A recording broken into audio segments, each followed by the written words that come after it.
Kia ora all, and welcome to the 62nd episode of the Huddy Hui and in the Wellington First 15 competition sponsored by Transit Coach Lines. It's probably the first time in over a decade that actually we're not going to have the top four pretty much sorted out by the last round. So we've got roughly about four teams chasing down one spot.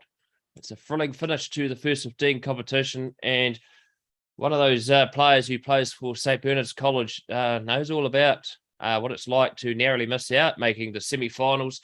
But this weekend, they've got a perfect opportunity. Our guest tonight is St. Bernard's College fullback Dom Ernst. Dom, many thanks for coming on the Hui tonight. It's been a strong season for St. Bernard's with a possibility of a semi-final spot this weekend. What has been the change with the First 15 in 2022? Thanks for having me, first of all. And there hasn't been much change since like the last few years. I joined in year 11. We had Kent coaching. Last year we had Dan coaching. And then I think last year we were quite a small team. We weren't as big. But this year we've increased the number, or like in size. We've been working in the preseason, on the off season, and we've just been improving our game and making us better players. Yeah. Sixth in 2021 and 2020. What stopped the team making the playoffs in those two seasons? 2020, we had a great start to the season, as I recall. Bit Dub C at Dub C.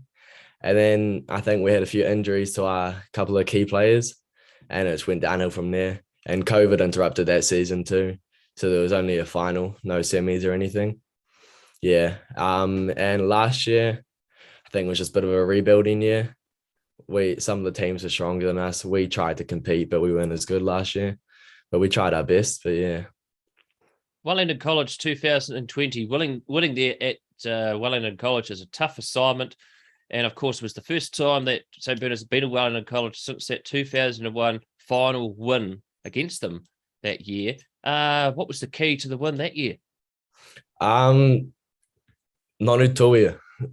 he had a great game that game. I remember he scored the winning try, ran about 30 meters. But yeah, I think that year it was just we wanted to put a name for ourselves.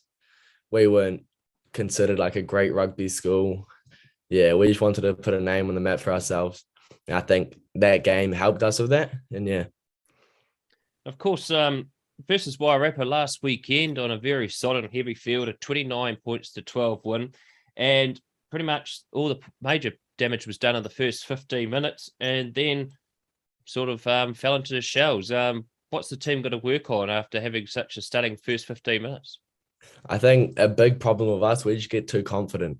As the Francis Douglas game, remember that we were up quite a bit at halftime and then we just lost it. I think we just get too confident. We don't keep keeping the pressure on.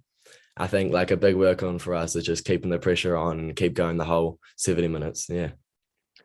Your first game for the First 15 was in 2020 against Capri College. Tell us about your debut. If I remember, I was on the bench for the most of the game. Came on maybe 10, 15 minutes on at the wing and scored a try in the corner, which was good. And yeah. And have you always been a fullback? Has that been your preferred position? No. Ever since I was a young kid, ever since then, I was flanker, number open side. And then I played all the way to year 10. And year 10, I started playing fullback with under 15s and then have been fullback and winger, even halfback sometimes ever since. You've got Scots College this Saturday. Scots have had 2 losses by default. They're sitting 7th on the table. They've always been known for being a tough side. But there's been a change to the draw. You have them at home when originally the draw had them at Scots. Why was there a change in the draw?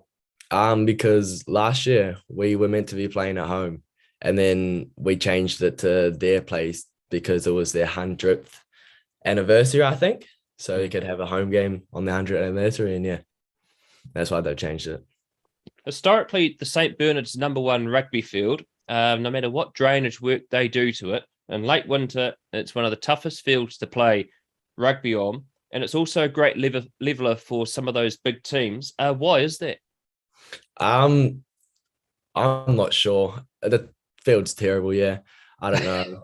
We need to get that looked at, get it fixed. But I think we're good. We're the rugby team. We just enjoy. We embrace the mud. We embrace the rain. We want to get stuck in, and then maybe I'm not sure. Some other teams just aren't as embraced as we are in the wet weather. You narrowly lost to the top of the table side, St. Pat Silverstream, at home and about round 5, 18 points to 24, despite being ahead with about 10 to go. The team sort of fell away. What's the work-ons that you learnt from that game?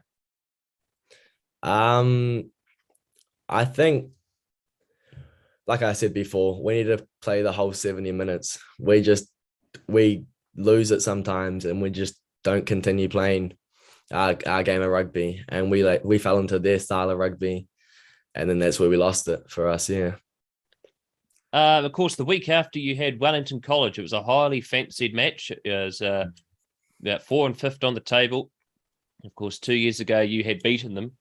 It was 8-7 at half time. You scored a try, or your forward scored a try in the first sort of 5 minutes.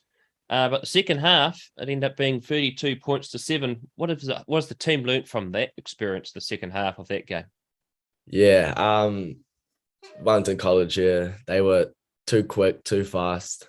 Their first 5 Stanley played a great game against us. Yeah.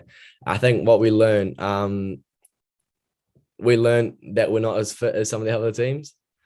And we learned that we need to learn to play more expansive.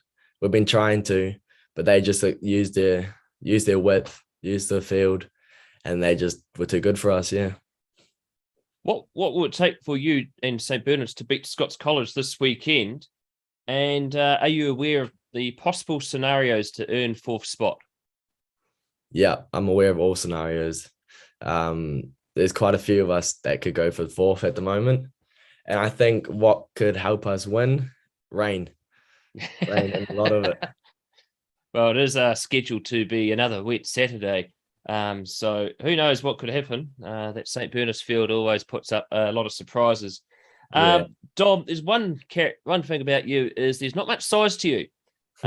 Is it true that you're only 59 kgs? No. And that you get your pace from all your training with a greyhound?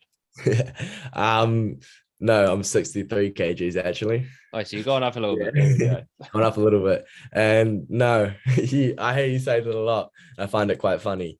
But no, I don't train with my greyhound. I just walk her in the morning sometimes, walk her at night. But yeah. Of course, Wairarapa, you possibly played your best game of the season from a commentator's point of view. You ran it up straight into those forwards. You took a few hits and then you got back onto your feet, but you had a pretty expensive game. How does your small size contribute to the style of play you do? And do you take inspiration from someone like Damien McKenzie? I've watched quite a few of Damien's highlights, and he's a great player. He's a great player. And I don't know, I don't like to consider myself as like playing as him. I just play who I am. I think I play with more mass than I actually do have. I like to think, yeah. And yeah, I just play my game. I'm not really too fussed about who I'm running to, how big they are. Yeah. And you're known as a pretty multi-talented sportsman. And of course, it's not only just rugby that you're in the top team at the college. What teams are those and how are they doing or have been going this in 2022? And also, how do you find the time to play all these sports? My sports that I play basketball, touch, played futsal for the team. I played kiwarahi for the team. And yeah, I think that's it at the moment. And basketball, we have got a good chance of making top 4. We just have to beat Scots, right? Ironically, on Friday night, we got to beat them, and we got one more game to win. If we win those 2 games, we'll be in top 4 too. And touch went quite well. We won that competition, and the other sports, yeah, they're all right. And the time, I like to think of it as my last year at school. Last year, having the opportunity to play all these sports, so just make the most of it. tough 3 years in education, of course, for obvious reasons. What are the challenges that you have learnt in your education, and what are your favourite subjects?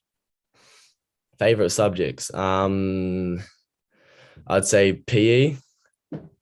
I do like maths, yeah, but when I know how to do the maths, yeah, I like it.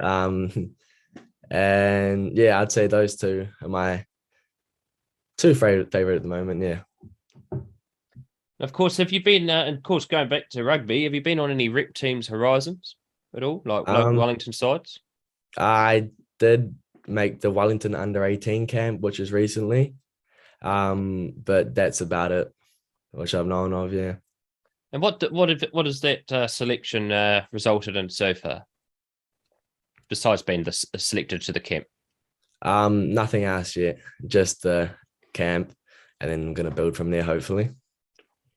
Of course, recently a whole lot of players in the first 15, I think it was leading at 8 or 9, recently got their caps against Francis Douglas in your traditional, which you won, also in rather interesting weather conditions. But tell us about the cap system at St. Bernard's. How does that work?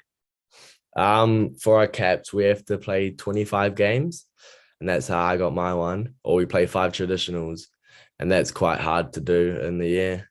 I know a few of the other schools have like 5 traditionals at the start, but they play a lot more than we do. We play about 3 a year.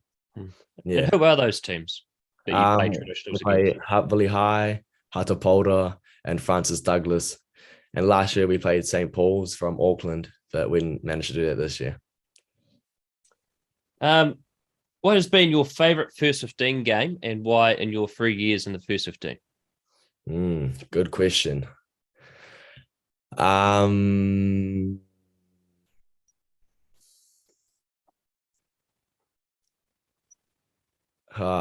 probably say the stream game recently. That was just a great game. I knew for a few of the boys in the team, and it was just a great game to be a part of, even though it was rainy and all that.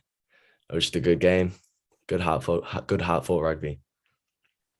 What are some of the work-ons that you've developed in your game and some of the key qualities you bring to rugby?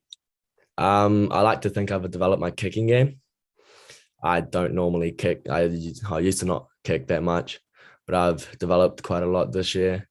I like my speed. I think that I'm a good speed. I think I have good skills and good tackling. Yeah. Of course, the Ernst family has a strong connection to St. Bernard's, and I believe your older brother also played some time in the first 15 as well. Yeah, he did. He played 2 years for the first 15, and my little brother is at school at the moment. He's playing 65s, yeah, under 65s. Of course, year 13 year goes very quickly, and the rugby season, for obvious reasons. What are your plans for 2023? Are you planning to play, study, and who for? This is a hard decision I've been thinking about quite a lot. I initially want to go down to Otago and study at uni there, or stay here at Vic Uni. But I think I've decided that take a gap year, rethink what I want to do, play rugby for the Colts at Huddy Boys, hopefully. And yeah. Of course, your third year in the first 15, what have you learned about yourself through rugby? That is a good question. What have I learned about myself? I think that I've learned to be happy through the bad times. It's hard playing for St. Bernard's, who lost quite a few games. We haven't made as many top fours or whatever as the other teams, but I think just working through those times will help me through everything. Yeah. On this Saturday, can St. Bernard's do it in the mud? Of course we can. Yeah. Well, Dom, it's been fantastic having you on the Hui this evening, and no doubt we will see you on Saturday for your match against Scots College. Okay, thank you very much. Thanks for having me. No worries. Dom Ernst, the fullback for St. Bernard's College, a great season, third year in the first 15, and St. Bernard's have got a lot to play for this Saturday. And this is the scenarios that face them this Saturday. They simply just have to win, and they're through. If they do lose but pick up a 4-try bonus point or lose within 7, then they possibly could get through. They lose, and say Scots get a bonus point, Scots go through. But there also is the other issue as well, is that Hibs caused an almighty upset last week, and they beat Wellington College 10-8, and they play at home against St. Pat's Town this Saturday at 2:30 p.m. in the middle of the Trentford Racecourse. And St. Pat's Town had a great win last Wednesday against Silverstream. Town win that game, they get a home semi-final, and they'll more than likely host Wellington College. But if Hibs win, that could throw the table into some very interesting calculations. Hibs have a chance, a real chance to make it. The other games on this weekend, it's a real grudge match, this one. Wairarapa College versus Rongatai College. That's a battle between 8 versus 6, so that's going to be a beauty. And Stream take on Mana, that is 1 versus 9 on the table. And of course, our feature game this weekend, Sideline.live, partnership with Huddy Sports, will bring you live coverage of St. Bernard's College versus Scots College, live from St. Bernard's this Saturday, 2:30 p.m. It's going to be a real beauty, that game. Scots College with a very powerful kicker in Yeti Ty Campbell at second 5, and some pretty strong forwards, but St. Bernard's at home, they love to slow it down to their level. So definitely got to be the game of the weekend in the last round before the semi-finals. And also, it's club rugby. We've got some remaining semi-finals left in club rugby as well. The Ed Cheney Premier Reserve semi-finals are this weekend. It's Tawa versus Porniki, 1 versus 4, 1 p.m. And Huddy Boys Marist versus Northern United at 1 p.m. That's 2 versus 3. So that's going to be some exciting finals there. And then, of course, the exciting Colts Greys and the John E. Kelly Memorial semi-finals. The highly fancied and very powerful Batoni this season take on Marist St. Pat's at 1 o'clock. It's 1 versus 4. Batoni have had a stellar season this year, and they are looking forward to making the final again and probably winning it this time around. But also, they take on Huddy Boys. The Huddy Boys Marist take on Old Boys University, who have dominated the Colts grade for nearly a decade.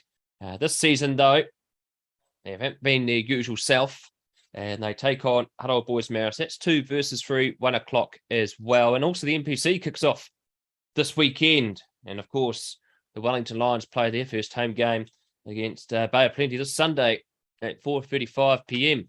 Keep an eye out on Huddy Sports within the next 24 to 48 hours. We have 2 free tickets to give out to that game at the Sky Stadium this Sunday at 4:35 p.m.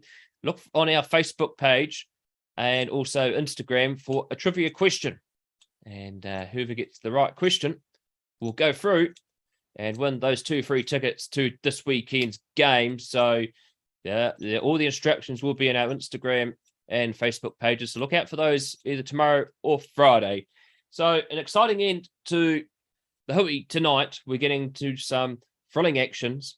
We're going to bring you a Hui next week, next Wednesday and the following Wednesday. And we're still going to focus on First 15 rugby, which is the birthplace of the Stars of tomorrow. And it's going to be a fantastic finish to the Wellington competition, which has been given new life and new excitement to it. And many thanks to our guests tonight, Dom Ernst and St. Bernard's, as they take on Scots this weekend. That is the Huddy Hui for tonight. Ciao for now.